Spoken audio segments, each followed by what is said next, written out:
যে কোনো ওয়েবসাইট ব্যবহারের ক্ষেত্রে এখন আমরা বেশিরভাগই গুগল ক্রোমটাই ব্যবহার করে থাকি। আর এই ক্রোম ব্রাউজারটা হলো ব্রাউজিংয়ের ক্ষেত্রে সবথেকে ভালো। এখান থেকে ইনফরমেশন লিক হওয়ার সম্ভাবনা নাই বললেই চলে। আজকের ভিডিওতে দেখাবো এই গুগল ক্রোমের জন্য হিডেন 4টা সেটিং, যে সেটিং 4টা বেশিরভাগ মানুষই জানে না। আর এই 4টা সেটিং যদি আপনার গুগল ক্রোমে করা থাকে সেক্ষেত্রে আপনার ক্রোম ব্রাউজারটা চলবে আরও বেশি ফাস্ট। আর এগুলো জানার জন্য ভিডিওটি দেখতে থাকুন। আমি সূর্য আছি আপনাদের সাথে, and welcome to my channel.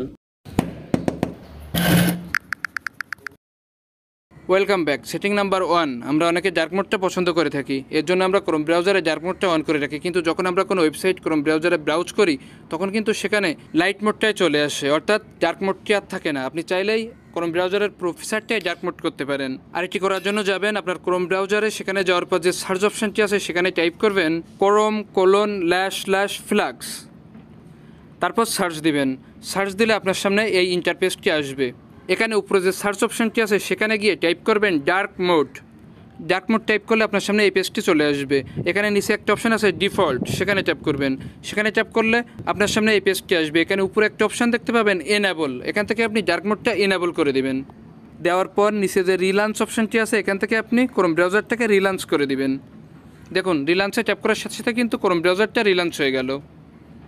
এখন থেকে আপনি ক্রোম ব্রাউজারের প্রফিসারটাই ডার্ক মোড দেখতে পাবেন, অর্থাৎ যে কোনো ওয়েবসাইট ব্যবহার করলেও আপনি এখান থেকে ডার্ক মোডটাই দেখতে পাবেন। আমি একটা ওয়েবসাইটে যেয়ে আপনাদেরকে দেখাচ্ছি। দেখুন, এখানে কিন্তু আগে এটি লাইট মোড ছিল, এখন ডার্ক মোড হয়েছে।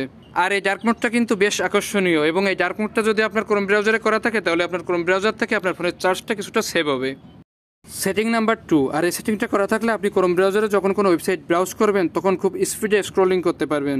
আর এই সেটিংটা করার জন্য যাবেন আবারও ক্রোম ব্রাউজারে, সেখানে যাওয়ার পর আবারও টাইপ করবেন chrome://flux এবং সার্চ দিবেন।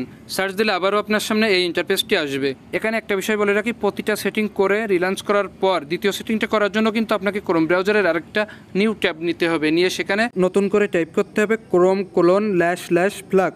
তারপর আপনি একের পর এক সেটিংগুলো করবেন। এখন দ্বিতীয় সেটিংটা করার জন্য এই পেজের সার্চ অপশানে যে টাইপ করবেন স্মুথ স্ক্রোলিং, করলে নিচে ডিফল্ট অপশানটি আসবে, এখানে ট্যাপ করবেন। এখানে ট্যাপ করে এখানে স্মুথ স্ক্রোলিংটা ইনেবল করে দিবেন। দেওয়ার পর নিচে যে রিলান্স অপশানটি আছে এখান থেকে আবারও ক্রোম ব্রাউজারটাকে রিলান্স করে দিবেন। এখানে আরেকটা বিষয় বলে রাখি, আমরা যে এখানে বারবার রিলান্স করছি এটা কিন্তু শুধুমাত্র সেটিংগুলো করার জন্যই করছি। যখন ক্রোম ব্রাউজারটি চালানো হবে তখন কিন্তু আর রিলান্স করার দরকার হবে না। এখন আমি একটা ওয়েবসাইটে যেয়ে আপনাদেরকে দেখাচ্ছি। দেখুন, এটি কিন্তু এখন আগের থেকে ইজিলি স্ক্রোলিং হচ্ছে। এখন আসি সেটিং নম্বর 3, আর এটি করার জন্য আমি আবারও একটা নিউ ট্যাব এখান থেকে নিলাম। নেওয়ার পর টাইপ করলাম chrome://flux এবং সার্চ দিলাম। দেওয়ার পর পূর্বের মতো উপরে যে সার্চ অপশানটি আছে সেখানে যে টাইপ করতে হবে QUIC প্রোটোকল টাইপ করলে নিচে ডিফল্ট অপশানটি আসবে, এখানে ট্যাপ করবেন। এখানে ট্যাপ করার পর QUIC প্রোটোকলটা এখান থেকে ইনেবল করে দিবেন। দেওয়ার পর নিচে যে রিলান্স অপশানটি আছে এখান থেকে আবারও রিলান্স করে দিবেন। এই QUIC প্রোটোকলটা ইনেবল করা থাকলে যেটা হবে, আপনি যখন ক্রোম ব্রাউজারে কোনো ওয়েবসাইট ব্রাউজ করবেন তখন সেটা খুব স্পিডে ব্রাউজ করতে পারবেন, অর্থাৎ আপনার ব্রাউজিং এক্সপিরিয়েন্সটা অনেক ভালো হবে। এখন আসি সেটিং নাম্বার 4।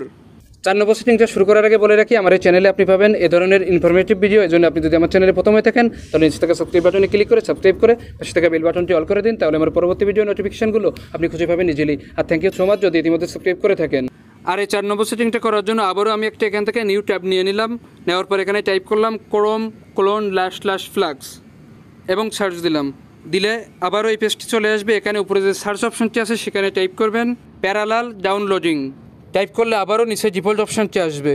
এই প্যারালাল ডাউনলোডিং সেটিংটা করা থাকলে যেটা হবে, অনেক সময় আমরা ক্রোম ব্রাউজার থেকে বিভিন্ন ফাইল ডাউনলোড করে থাকি।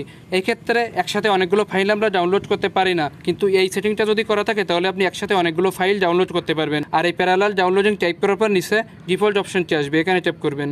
এখানে ট্যাপ করে এই অপশানটাকে আপনি এনেবল করে দিবেন। দেওয়ার পর নিচে যে রিলান্স অপশানটি আছে আবারও এখান থেকে রিলান্স করে দিবেন। ব্রাউজারটি রিলান্স হয়ে গেল। এখন থেকে আপনি ক্রোম ব্রাউজার থেকে অনেকগুলো ফাইল একসাথে ডাউনলোড করতে পারবেন। আর এটাই ছিল আজকের ভিডিওটি থেকে ভালো লাগলে লাইক দিবেন, কমেন্ট করে জানাবেন, শেয়ার করতে ভুলবেন না। আর আমার চ্যানেল RK24 সাবস্ক্রাইব করবেন। আজ এই পর্যন্তই। সামনে একটা নতুন ইনফরমেশন নিয়ে আপনাদের সামনে আসবো। ততদিন ভালো থাকুন, সুস্থ থাকুন।